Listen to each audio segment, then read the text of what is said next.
Musik Indonesia berduka, sang cahaya dari timur tutup usia.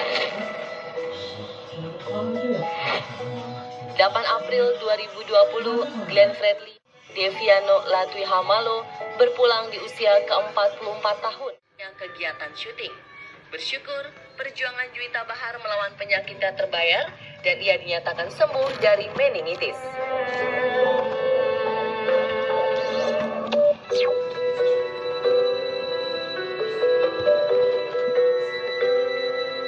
Istri musisi Anang Hermansyah juga pernah didiagnosa meningitis pada 2013 lalu.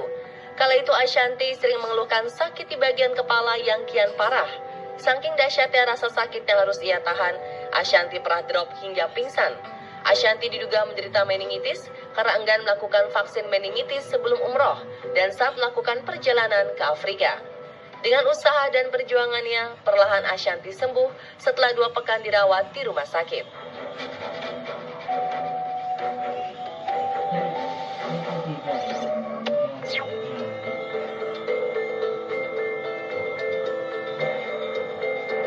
Seorang novelis dan cerpenis asal Irlandia meninggal karena mengidap meningitis di usia ke-46 tahun. Jurnalis ternama dunia ini dikenal dengan selera humornya yang cerdas. Ia merupakan salah satu penulis drama paling sukses pada era Victoria.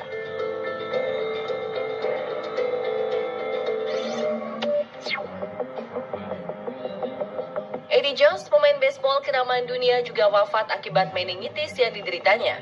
Ia bahkan wafat di usia yang masih muda, yakni 31 tahun.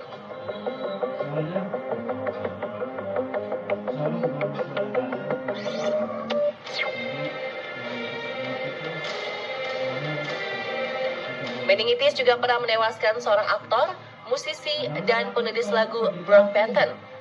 Pemusik yang mempopulerkan lagu Endlessly ini harus menghentikan karirnya di usia 56 tahun.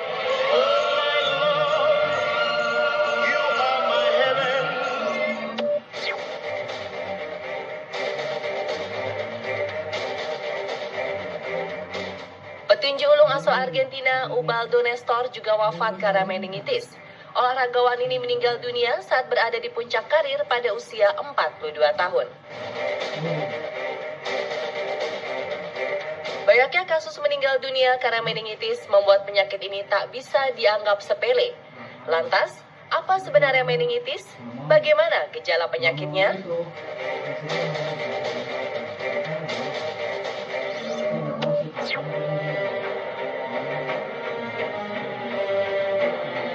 Menurut WHO, meningitis merupakan peradangan pada lapisan pelindung yang melimuti otak dan saraf tulang belakang. Penyakit ini disebabkan oleh infeksi dari bakteri, virus, maupun jamur. Meningitis paling sering disebabkan oleh bakteri atau virus yang dimulai dari bagian lain pada tubuh, seperti telinga, sinus, dan tenggorokan. Penyebab lain termasuk bakteri, jamur, parasit, bahan kimia, obat-obatan, dan tumor. Adapun penyebab lain meningitis adalah penyakit autoimun, pengobatan kanker, sifilis, dan tuberkulosis.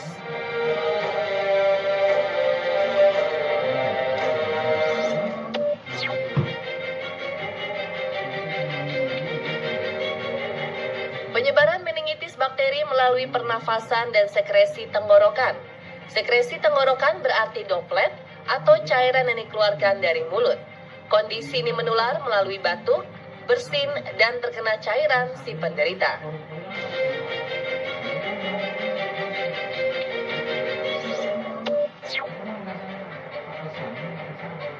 Penyebarannya pun sangat cepat.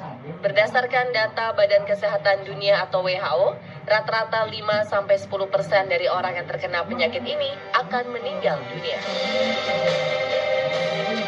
Meningitis masuk kategori penyakit berbahaya karena mampu menyebabkan kematian dalam kurun waktu 24 hingga 48 jam setelah timbulnya gejala pertama. Lalu apa saja gejala meningitis ini?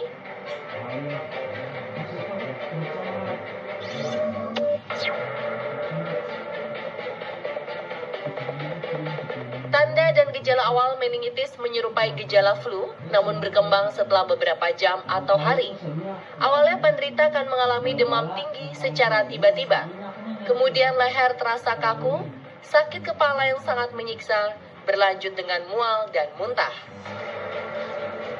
Selanjutnya, penderita mengalami kebingungan atau kesulitan konsentrasi, peka terhadap cahaya, dan tidak nafsu makan. Tanda fisik pun terlihat seperti bintik-bintik merah atau ruam di kulit. Hal ini terjadi karena bakteri melepaskan racun. Dalam fase ruam ini, meningitis sudah masuk kategori parah karena tanpa disadari kerusakan organ dan saraf otak mungkin sudah terjadi. Tanda semakin parah lainnya adalah berupa kejang dan hilang kesadaran atau koma.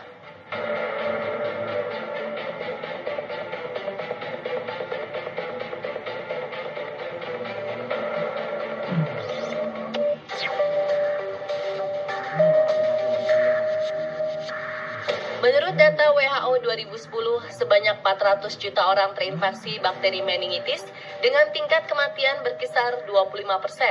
Angka terbanyak adalah di Afrika dan Asia, terutama di kawasan dengan tingkat kebersihan yang belum memadai dan padatnya penduduk. Yang makin membahayakan, sebagian besar kasus ini menimpa orang sehat dan tanpa ada faktor resiko yang teridentifikasi. Tak ada usia khusus yang mungkin menderita penyakit ini, sebab segala usia rentan akan meningitis. Namun, meningitis kerap menyerang orang dengan sistem kekebalan tubuh lemah, seperti anak-anak, orang tua, dan pengidap HIV/AIDS.